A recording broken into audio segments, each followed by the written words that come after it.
প্রিয় শিক্ষার্থী বন্ধুরা, আসসালামু আলাইকুম। অ্যাকাউন্টিং ক্লাসে স্বাগত জানাচ্ছি। আমি সোহেল রানা। আজ আমি আবারও আপনাদের সামনে হাজির হয়েছি নতুন একটি ভিডিও নিয়ে।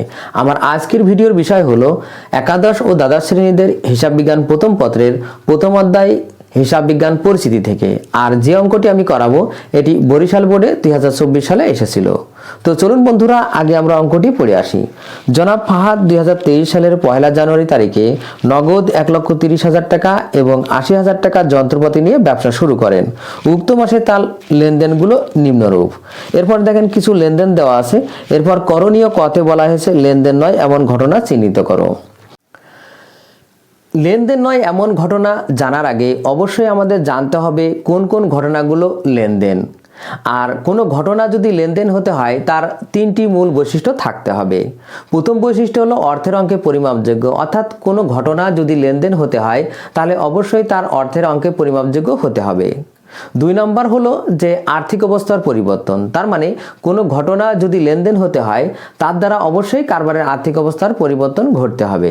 আরেকটি বৈশিষ্ট্য হলো দুটি পক্ষ, তার মানে যদি অর্থের অঙ্কে পরিমাপযোগ্য আর আর্থিক অবস্থার পরিবর্তন ঘটে তাহলে সেই লেনদেনের মধ্যে অবশ্যই মিনিমাম দুটি পক্ষ থাকে।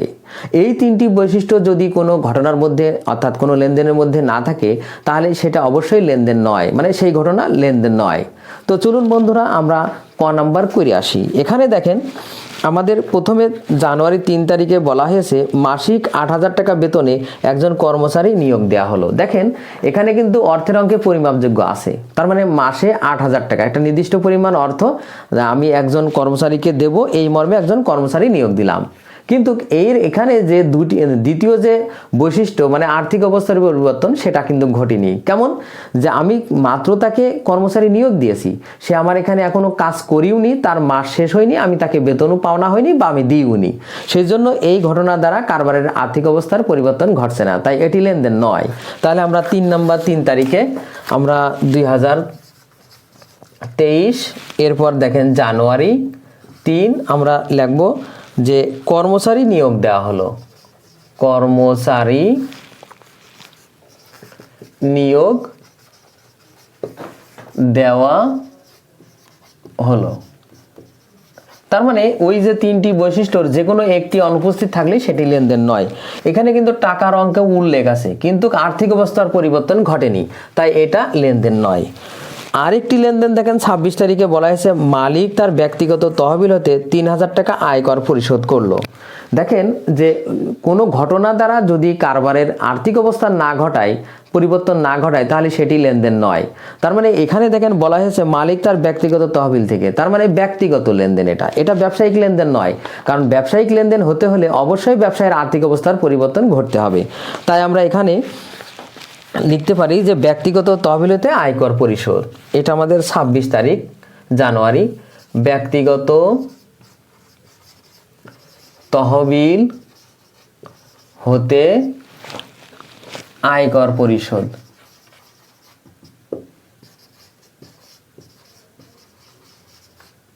তো ব্যক্তিগত তহবিল থেকে আয়কর পরিশোধ আমাদের 3,000 টাকা। এবার আমাদের যোগফল আসে 8,000 আর 3,000 11,000। এটাই ছিল আমাদের ক, অর্থাৎ লেনদেন নয় এমন ঘটনার পরিমাণ নির্ণয় করার কথা বলা হয়েছিল। খতে দেখেন বলা হয়েছে 2, 5, 25 ও 27 তারিখের লেনদেনগুলোকে আধুনিক পদ্ধতিতে হিসাবে শ্রেণীবিন্যাস করো। তার মানে আধুনিক পদ্ধতিতে হিসাবে শ্রেণীবিন্যাস করতে বলা হয়েছে। তাহলে অবশ্যই আমাদের আগে জেনে আসতে হবে যে হিসাব কয় ভাগে ভাগ করা হয়েছে, মানে আধুনিক পদ্ধতিতে হিসাব কত প্রকার। তো আধুনিক পদ্ধতিতে হিসাব 5 প্রকার, তার মধ্যে সম্পদ, দায়, আয়, ব্যয় আর মালিকানা সত্ত্ব। মালিকানা সত্ত্বর মধ্যে আসবে মূলধন ও উত্তোলন।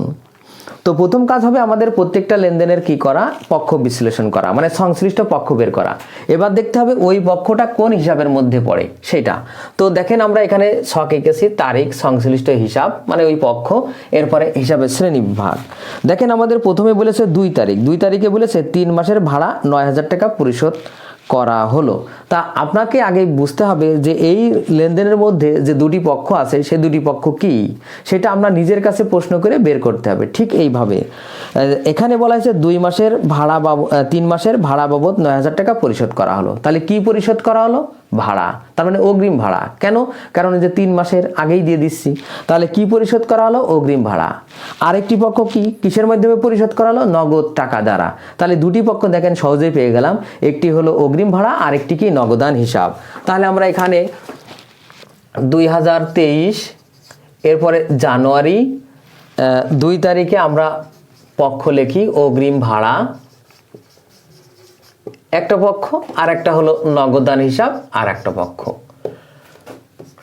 অগ্রিম ভাড়া হিসাব আর নগদান হিসাব। এবার দেখেন অগ্রিম ভাড়া আমরা জানি খরচ যদি অগ্রিম প্রদান করা হয় সেটা সম্পদ হয়, কারণ আমরা ভাড়া তার পাওনা হয়নি কিন্তু আমরা আগেই তাকে ভাড়া দিয়ে দিয়েছি অ্যাডভান্স, তাহলে আমরা তার কাছে পাবো, তার মানে এটা আমাদের সম্পদ। তাহলে অগ্রিম ভাড়া কি হিসাব? সম্পদ হিসাব। তাহলে হিসাবের শ্রেণী বিভাগে এখানে আমরা লিখব সম্পদ হিসাব। এবার দেখেন নগদান হিসাব। নগদ টাকা আমরা সবাই জানি নগদ টাকা আমাদের কি সম্পদ, তাহলে এখানে আমাদের নগদান হিসাবটাও কি সম্পদ হিসাব। সম্পদ হিসাব। এবার দেখেন 5 তারিখে বলা হয়েছে যে ধারে বিক্রয় করা হলো। ঠিক ওই আগের মতোই পক্ষ বের করবেন এইভাবে। কি করা হলো? বিক্রয় করা হলো। কিসের মাধ্যমে? নগদে, চেকে না, ধারে। তার মানে আমরা যার কাছে বিক্রি করলাম তার কাছে আমরা পাবো। মনে রাখবেন বিক্রয়ের ফলে যদি আমরা কারো কাছে টাকা পেয়ে থাকি তাহলে সেটাকে প্রাপ্য হিসাব অথবা দেনাদার হিসাব বলা হয়। তাহলে এখানে আমরা আরেকটি পক্ষ পেয়ে গেলাম, প্রাপ্য হিসাব। তার মানে প্রাপ্য হিসাব একটা পক্ষ আর বিক্রয় আর একটা পক্ষ। তাহলে আমরা এইটা লিখি 5 তারিখে। 5 তারিখে আমরা লিখব প্রাপ্য হিসাব, আর একটা হলো বিক্রয় হিসাব। এখন দেখেন প্রাপ্য হিসাব আমাদের কি সম্পদ, তাহলে আমরা এখানে সম্পদ লিখি, সম্পদ হিসাব। আর বিক্রয় হিসাব আমাদের কি? আয়, আয় হিসাব। কারণ প্রাপ্য হিসাব মানে আমরা তার কাছে পাবো, আর বিক্রয় করলে আমাদের আয় হয়, তাই বিক্রয় হিসাব আমাদের এখানে আয়। তবে এরও ব্যাখ্যা আছে যে কোনগুলো আয়, কোনগুলো সম্পদ, কোনগুলো দায়। এর পরবর্তীতে যদি আমি কোনো সময় সুযোগ পাই তা আমি আপনাদের এগুলো ক্লিয়ার করব। এবার দেখেন 25 তারিখে বলা হয়েছে যে ধারে বিক্রয় 10% অনাদায়ী দেনা ধার্য করা হলো। তার মানে আমরা যে ধারে বিক্রি করিলাম, অর্থাৎ আমরা যে একজনের কাছে টাকা পেতাম সে আমাদের প্রাপ্য হিসাব, তার এই পাওনা টাকার 10% অনাদায়ী দেনা ধার্য করা হলো। অনাদায়ী দেনা বলতে মানে আমরা আর পাবো না। তাহলে আমাদের মনে রাখবেন যে অনাদায়ী দেনা আমাদের মানে যেটা আমরা আর পাবো না, তার মানে এটা আমাদের কি একটা পক্ষ 25 তারিখে। তাহলে আমাদের অনাদায়ী দেনা যেটা আমরা পাবো না, তার মানে অনাদায়ী দেনা আমাদের কি একটা ক্ষতি বা খরচ। তাহলে আমরা এখানে লিখবো ব্যয় হিসাব। খরচ বা ব্যয় একই কথা। এরপরে আমরা কার কাছ থেকে পাবো না? প্রাপ্য হিসাবের কাছ থেকে। তাহলে প্রাপ্য হিসাব কি আছে? আমাদের সম্পদ হ্রাস পাচ্ছে, তাহলে আমাদের এখানে আরেকটা হিসাব হলো প্রাপ্য হিসাব। আর আমরা জানি প্রাপ্য হিসাব কি? সম্পদ হিসাব। তাহলে আমাদের এখানে খেয়াল রাখেন যে আমরা যে প্রাপ্য হিসাবের কাছ থেকে 10% পাবো না, তার জন্য আমার সেটার নাম অনাদায়ী দেনা, যেটা আমাদের ব্যয় হিসাব। আর একটা পক্ষ হলো প্রাপ্য হিসাব, যেটা আমাদের সম্পদ। তাহলে আমাদের এখানে প্রাপ্য হিসাব সম্পদ আমরা লিখলাম। এরপরে দেখেন 25 তারিখের পরে আমাদের 27 তারিখে বলা হয়েছে যন্ত্রপাতির অপচয় ধার্য করা হলো। তাহলে ওই একইভাবে কি ধার্য করা হলো? অপচয়। তাহলে অপচয় একটা পক্ষ। আর মনে রাখবেন কার অপচয় ধরা হলো? যন্ত্রপাতির অপচয়। মনে রাখবেন এই ক্ষেত্রে যন্ত্রপাতির মূল্য হ্রাস পাচ্ছে, কিন্তু প্রকৃতপক্ষে যন্ত্রপাতি একই থাকে। এই জন্য আমরা যন্ত্রপাতি এখানে হ্রাস মানে যন্ত্রপাতি ক্রেডিট না করে যন্ত্রপাতির বিপরীতে আমরা এই জায়গায় পুঞ্জীভূত অপচয় বলে লিখি। তার মানে আমরা কোনো সম্পদের যদি অপচয় ধার্য করি তাহলে অপচয় একটি পক্ষ, আরেকটি পক্ষ আসবে পুঞ্জীভূত অপচয়। মনে রাখবেন অপচয় খরচ ব্যয় হিসাব, আর পুঞ্জীভূত অপচয় ওই যে সম্পদ না লিখে আমরা পুঞ্জীভূত লিখছি, তার মানে এটা হলো বিপরীত সম্পদ হিসাব। কেন? কারণ এখানে যদি আমরা সম্পদ ক্রেডিট করতাম তাহলে সম্পদের হ্রাস পাচ্ছে, আর সম্পদ যেহেতু হ্রাস পাওয়া আর পুঞ্জীভূত অপচয় তার মানে বিপরীত কাজ করছে, তাই আমরা এই পুঞ্জীভূত অপচয়টা আমাদের কি? বিপরীত সম্পদ মানে কন্ট্রা সম্পদ হিসাব। তাহলে আমরা এখানে 27 তারিখে লিখি যে অপচয় হিসাব যেটা আমাদের খরচ, তার মানে আমরা এখানে ব্যয় হিসাব লিখি। আর আমাদের দেখেন যে পুঞ্জীভূত অপচয়, তার মানে আমরা পুঞ্জীভূত অপচয়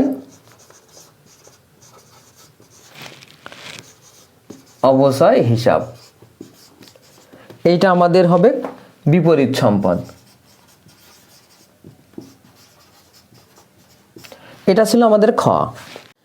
এবার দেখেন গতে বলা হয়েছে 1, 15, 28 ও 31 তারিখের লেনদেনগুলোকে টেবুলার ছকের সাহায্যে হিসাব সমীকরণের প্রভাব দেখাও। তো হিসাব সমীকরণের প্রভাব দেখাতে হলে প্রথমে আমাদের ছক আঁকতে হবে। তো ছকে দেখেন আমাদের থাকবে এ সমান এল প্লাস ওই, অর্থাৎ এতে সম্পদ, এলে দায়, আর ওইটি মালিকানা সত্ত্ব। তো আমাদের এবার যে লেনদেনগুলো থেকে আমাদের হিসাব সমীকরণে এই ছক মানে করতে বলা হয়েছে, সেই লেনদেনগুলোর মধ্যে যতগুলো সম্পদ থাকবে ততগুলো সম্পদের ঘর, যতগুলো দায় থাকবে ততগুলো দায়ের ঘর, আর মালিকানা সত্ত্বের বিপরীতে আমাদের একটি ঘর হবে মূলধন। এই মূলধনের ঘরে আমাদের আসবে মূলধন যোগ আয় মাইনাস খরচ মাইনাস উত্তোলন, অর্থাৎ এই 4 প্রকারের মানে হিসাবই এখানে আসবে। তার মানে মূলধন যোগ আয় মাইনাস খরচ, মূলধন যোগ আয় মাইনাস খরচ মাইনাস উত্তোলন এই। আর সম্পদ যদি বাড়ে যোগ, সম্পদ যদি হ্রাস পায় বিয়োগ, দায় বাড়লে যোগ, দায় হ্রাস পেলে বিয়োগ, এটা মাথায় রাখতে হবে। তো এখানে দেখেন 1 নম্বরে বলা হয়েছে জনাব ফাহাদ 2023 সালের 1 জানুয়ারি তারিখে নগদ 1,30,000 টাকা এবং 80,000 টাকা যন্ত্রপাতি নিয়ে ব্যবসা শুরু করেন। তো এখানে আমাদের প্রথম কাজ হবে আগে পক্ষ বের করা। কি নিয়ে ব্যবসা শুরু করলো? নগদ টাকা, তাহলে নগদ টাকা একটা পক্ষ। আর কি নিয়ে ব্যবসা শুরু করলো? যন্ত্রপাতি, যন্ত্রপাতি আর একটা পক্ষ। আর এই দুইটা জিনিসই কে নিয়ে আসলো? মালিক। মনে রাখবেন মালিক যেটা কারবারে নিয়ে আসে তার নাম কি? মূলধন। তাহলে আমরা এই লেনদেনের ফলে আমরা লিখতে পারি 2023 জানুয়ারি 1, প্রথমে আমরা নগদ টাকা বৃদ্ধি পাচ্ছে, যেহেতু আমরা নগদ টাকা নিয়ে ব্যবসা শুরু করছি তার মানে আমাদের ব্যবসায় নগদ টাকা বৃদ্ধি পাচ্ছে, তাই যোগ।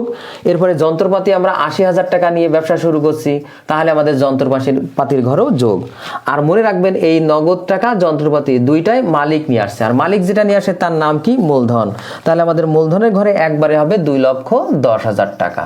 তার মানে এই নগদ টাকা আর এই যন্ত্রপাতি মিলে আমাদের মূলধনের ঘরে আমরা একবারে 2,10,000 টাকা লিখব। আর এইভাবে আমরা দাগ দিয়ে দেব। মনে রাখবেন আমরা এই জায়গায় দাগ ছেদ করব না, ছেদ করলে আমাদের প্রত্যেকবারই এই সমান চিহ্ন দিতে হবে। এবার দেখেন 15 তারিখে বলা হয়েছে যে 25,000 টাকার মূল্যের একটি যন্ত্রপাতি ক্রয়, তাহলে পক্ষ বের করতে হবে এইভাবে। কি ক্রয়? যন্ত্রপাতি। তাহলে যন্ত্রপাতি একটা পক্ষ। যন্ত্রপাতিটা কিসের মাধ্যমে ক্রয় করা হলো? নগদে। এখানে বলা নেই ধারে কি চেকে, সেজন্য আমরা বুঝে নিচ্ছি যে এইটা আমাদের নগদে ক্রয় করা হলো। তাহলে আমাদের মনে রাখবেন কি ক্রয় করা হলো? যন্ত্রপাতি। তাহলে যন্ত্রপাতি একটা পক্ষ। দেখেন 15 তারিখে যন্ত্রপাতি আমাদের ক্রয় করলে যন্ত্রপাতি বৃদ্ধি পায়, তাহলে 25,000 টাকার যন্ত্রপাতি আমাদের এখানে যোগ হবে। আর যন্ত্রপাতি ক্রয় করছে আমরা কিসের মাধ্যমে? নগদে। তাহলে আমাদের নগদ টাকা এখানে কি আছে? ওই 25,000 টাকা আমাদের হ্রাস পাচ্ছে। তাহলে দেখেন আমাদের যন্ত্রপাতি বাড়লো আর আমাদের নগদ টাকা হ্রাস পেলো। মনে রাখবেন যদি আমাদের একই পাশে কাজ হয় এই সমান সমানের, তাহলে একটাই যোগ হলে আরেকটাই বিয়োগ হবে, অথবা যদি দুই পাশে কাজ হয় তাহলে এই পাশে যোগ হলেও এই পাশে যোগ, আর এই পাশে বিয়োগ হলেও ওই পাশে বিয়োগ। এটা মাথায় রাখলে ভুল হওয়ার সম্ভাবনা কম থাকবে। এবার দেখেন 28 তারিখে বলা হয়েছে যে বাকিতে পণ্য ক্রয়। কি করা হলো? ক্রয় করা হলো। তাহলে ক্রয় একটা পক্ষ। কিসের মাধ্যমে ক্রয় করা হলো? বাকিতে। তার মানে যার কাছ থেকে ক্রয় করলাম সে আমাদের কাছে পাবে। আর মনে রাখবেন যারা আমাদের কাছে ক্রয়ের ফলে টাকা পাবে তাদেরকে কি বলা হয়? পাওনাদার বলা হয়। তাহলে আমরা এখানে দুটি পক্ষ পেয়ে যাচ্ছি, পাওনাদার বা পদেই যাই বলেন। একটি হলো ক্রয় হিসাব আর একটি হলো কি? পদেই হিসাব। তাহলে আমাদের ক্রয় কি? খরচ। খরচ হলে আমাদের কি হয়? আগেই বলেছি মূলধন থেকে বিয়োগ হবে। তাহলে আমাদের এখানে 28 তারিখ আমরা ক্রয় করছি কত টাকা? 12,000 টাকা। তাহলে আমাদের এখানে 12,000 টাকা মূলধন হ্রাস পাবে। ক্রয় খরচ, খরচ হলে মূলধন থেকে বিয়োগ হয়। আর ক্রয় করছি কিসের বিনিময়ে? ধারে। তার মানে আমাদের একটা দায় বৃদ্ধি পাচ্ছে। তার মানে আমি যার কাছ থেকে ক্রয় করলাম সে আমার কাছে পাবে, তার মানে আমার একটা পাওনাদার বৃদ্ধি পাচ্ছে। তাহলে আমাদের এই 12,000 টাকা এই পদের ঘরে যোগ হবে। তো এবার শেষের আইটেম দেখেন, শেষ আইটেমটি হলো 31 তারিখে বলা হয়েছে বিজ্ঞাপন বাবদ প্রদান। তাহলে কি প্রদান? বিজ্ঞাপন। আর কিসের মাধ্যমে বিজ্ঞাপন প্রদান করছি? নগদ টাকায়। তাহলে আমরা এখানে দুটি পক্ষ পেয়ে যাচ্ছি, একটি হলো বিজ্ঞাপন আর একটি কি? নগদান। তো আমরা জানি বিজ্ঞাপনটা খরচ, তাহলে আমাদের অবশ্যই মূলধন থেকে বিয়োগ হবে, টাকা হবে 1,500। আর যেহেতু আমরা বিজ্ঞাপন খরচটা পরিশোধ করছি নগদে, তাহলে আমাদের এখানে নগদ টাকাও হ্রাস পাচ্ছে, তাই আমাদের নগদ থেকে বিয়োগ হবে। অবশ্যই দেখেন এটা আমাদের এই পাশেও বিয়োগ হয়েছে, এই পাশেও বিয়োগ হয়েছে, তার মানে আমাদের দুই পাশ সমান আছে। এবার আমরা কি করব? প্রত্যেকটা যার যার ঘর তার যোগফল নিচেই নামাবো। তো এখানে দেখেন নগদে 1,30,000, এরপরে 25,000 বিয়োগ, আর যোগ আবার 1500 বিয়োগ, তার মানে এখানে আসবে হলো 1,03,500, 1,03,500। 500। এটা ছিল আমাদের নগদের যোগফল। যন্ত্রপাতির ঘরে দেখেন 80,000 আর 25,000, তার মানে আমাদের যোগ করলে হবে 1,05,000। আর আমাদের দায়ের ঘরে একটাই আইটেম ছিল 12,000, আমরা এখানে টোটাল 12,000 লিখলাম। এরপরে আমাদের মূলধন ঘরে দেখেন 2,10,000, তার থেকে 12,000 বিয়োগ আর 1500 বিয়োগ, তাহলে আমাদের হবে হলো 1,96,500, 1,96,500। এবার আমাদের যে কাজ সেটা হলো যে সম্পদের যার যার ঘরে যে যোগফল ছিল টোটাল নিচেই এই দুইটা যোগ করে টোটাল এখানে সম্পদ আমাদের বের করতে হবে। তার মানে এই যে 1,03,500 আর 1,05,000 আমাদের যোগ করলে 2,08,500 আমাদের এই সম্পদ দিকের যোগফল। আর দায় যোগ মালিকানা সত্ত্ব আমাদের একত্রে আবার যোগ করতে হবে টোটাল। তার মানে দায় দিকে আমাদের ছিল প্রদেয় হিসাব 12,000 আর মূলধনে ছিল 1,96,500। এই দুইটা যোগ করলে আমাদের 2,08,500 টাকা। আমাদের দুই পাশ মিলে যাবে, আমাদের অঙ্ক হয়ে যাবে। তো ছাত্রছাত্রী বন্ধুরা, আজ এই পর্যন্তই। আমার ভিডিওটি কেমন হলো অবশ্যই কমেন্ট করে জানাবেন। যদি ভালো লেগে থাকে অবশ্যই ভিডিওতে একটি লাইক দেবেন। এছাড়াও অন্যান্য বন্ধুদের দেখার সুযোগ করার জন্য অবশ্যই ভিডিওটি শেয়ার করবেন। সবাইকে ধন্যবাদ। আল্লাহ হাফেজ।